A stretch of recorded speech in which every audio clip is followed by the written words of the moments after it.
গত 18 তারিখে আমাদের কাছে একটা সোর্স ইনফরমেশন আসে। তো সেই তথ্যের উপর ভিত্তি করে হলদিবাড়ি থানার পুলিশ চামড়া গোডাউনের কাছে একটা নাকা লাগায় এবং সেই নাকাতে দুজন ব্যক্তিকে আমরা একটা চুরি হয়ে যাওয়া স্কুটির সাথে গ্রেপ্তার করি।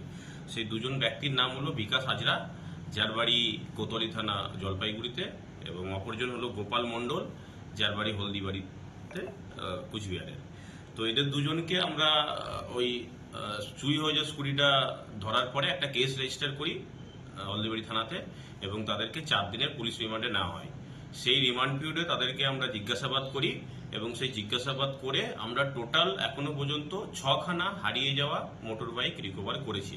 সেগুলো হলদিবাড়ি এবং জলপাইগুড়ির বিভিন্ন জায়গা থেকে আমরা তুলে এনেছি বাইকগুলোকে। তো প্রত্যেকটা বাইক থেকে আমরা আইডেন্টিফাই করেছি প্রত্যেকটা বাইকের নাম্বার থেকে ওনারদেরকে, এবং সেগুলো বেশি কিছু